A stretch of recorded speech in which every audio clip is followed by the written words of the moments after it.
Hey, what is up everyone? Danny and Alex. Today, we're going to talk about some jiu-jitsu. We haven't done jiu-jitsu videos in a little bit, so we're going to use this video to show some people who are just starting out in the sport how to do some of the basic warm-up techniques we use in jiu-jitsu. That way there you can watch, and when you come to class, you're going to actually have a better idea of how to do the fundamental movements. So check it out.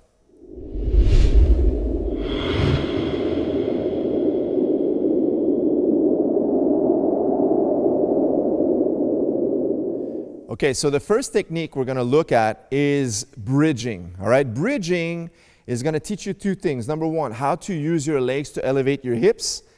Also, it's going to teach you to always try to be onto your side when you're fighting from the bottom position. All right, so the bridges are going to be used essentially in pretty much every single escaping techniques you're going to do in jiu-jitsu. All right, so they're of primary importance to do, and you have to do them right. So what we're going to do is bring our feet close to our hips, make sure our knees are bent. That way they will have a lot of position with our feet to be able to drive off the mat and raise our hips as far up as possible. Once you know how to do this in the center, a couple of repetitions, this is a great exercise, by the way, to warm up your hamstrings, your hips, your glutes, and whatnot. But we want to do them for jiu-jitsu. So the idea is, once we've reached ultimately the top position of that bridge, we want to be able to learn to turn to our side and rotate the majority of our weight onto our shoulder. What that enables us to do is, imagine you have an opponent sitting on top of you in the mount position. If you just elevate up in the air and come back down, basically they're just riding, coming up and down. So what you want to do is, as you elevate, you want to turn to the side so they tip right off the mount position. All right, so this warm-up serves for many purposes, but we have to learn how to do it right, and it's a great way to do some solo drills when you're at home. So do a few, Alex. So bridging on one side, bridging on the other, and always using our feet to push our hips, elevate, and drive our weight over our shoulder. Imagine you're like throwing a bucket over your shoulder, right? So this is the jiu-jitsu bridge from left to right side. Now you can also elevate even higher and raise your heels off and push off your toes when you bridge to get extra momentum if someone's really heavy on top of you. But the idea is to elevate high enough so you can rotate your weight onto your shoulder. So that's the first technique, the bridge.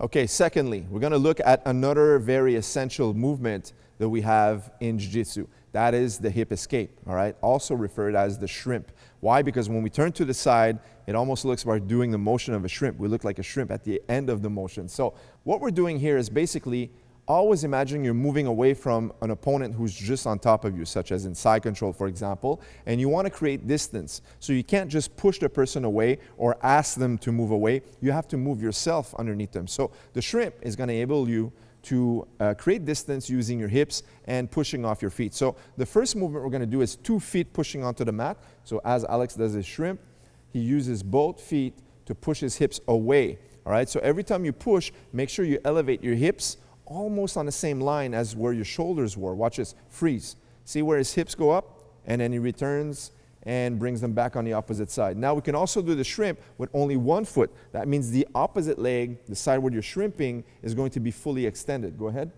A few repetitions here, and that is the basic shrimp. And these motions you should do on a daily basis to practice your jiu-jitsu, even if you are alone, because these serve as great fundamental solo drills. Okay, next up we're going to look at how we want to roll. A lot of jiu-jitsu techniques are going to require you to be able to roll over your shoulder or even roll backwards to do certain techniques, right? So you want to create some flexibility and become very limber in those positions, and you also have to keep in mind that when you do those, in reality you would have an opponent who's on top of you riding that weight, so you don't want to roll onto your head or your neck and injure yourself. So we want to learn and teach students to always learn to roll onto their body, which is the shoulder, all across the back and into the line of that hip. So doing a diagonal motion when we roll, but always focusing on going in a forward motion. So the best way to do this, especially if you're at home doing these solo drills, is you're probably not going to have a mat space as large as ours here in Experience, but you're going to have a small space. So now you can learn to roll just with one technique and then come back from a kneeling position, which won't require as much space as the standing roll. Okay, so Alex is going to have a kneeling position. He's going to extend one leg, post his palm onto the mat, and now just roll over his arm. So when you roll over, tuck your chin, roll over your arm from the tricep, elbow, area all the way to the shoulder, coming back the line of your back to the opposite side hip. Once more. So as he posts out, he's going to roll over his arm. And notice how his neck and his head never touch the mat. Now if he goes backwards, it's going to be the back roll again in reverse, but now rolling on top of his shoulder and not his neck once again. So if he rolls forward again on the opposite side, yeah, do it from there. Perfect. And now come back and roll here. Every time you land, you're back into your starting position. That's the kneeling roll, right? You could do just nonstop, a few repetitions. You roll here. This is a great way to create that dexterity, agility, you know, become limber in some of the jiu-jitsu positions we're going to train. And it also serves almost like a massage as you roll forward and back onto your back. Perfect. So these are the front rolls and the back rolls.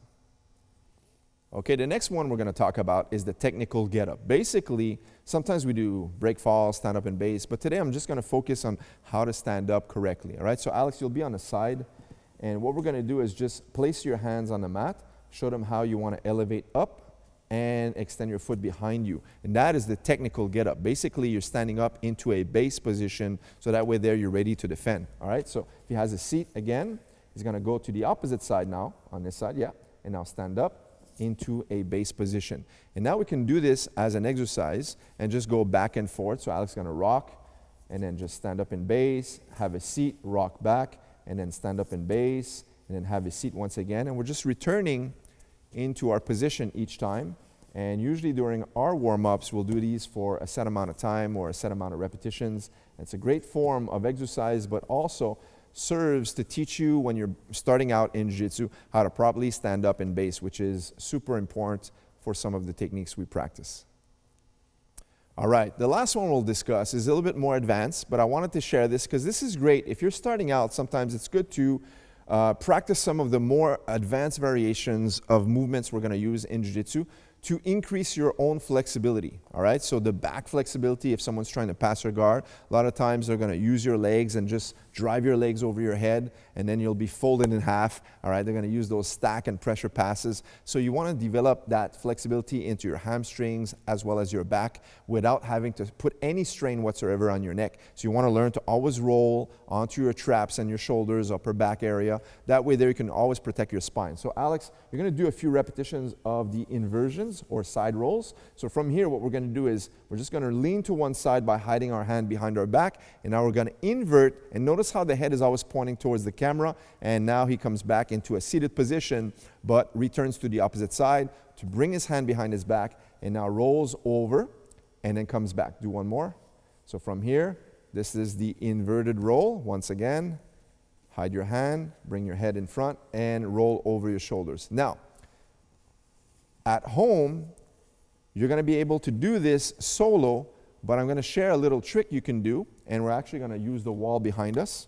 Now, we want to share also, when you're at home, a nice little trick to help you with this is using your wall, all right? So place your feet against the wall, and now what we're going to do is just invert from a guard position instead of a seated position, but you're going to be able to use your feet and your toes as traction against the wall to help you invert side to side. So if you do a few, Alex, see how his feet never let go of the wall. He's always pushing from left to right as he switches his feet and comes back. And one more time, comes back into the open guard position, inverts.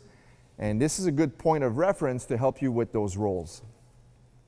All right, guys, so there you have it. Some basic beginner-friendly movements you should be practicing when you're at home for your jiu-jitsu improvement. Guys, hope you enjoyed this type of content. Maybe in the future we'll show you some more advanced moves and advanced variations we like to do.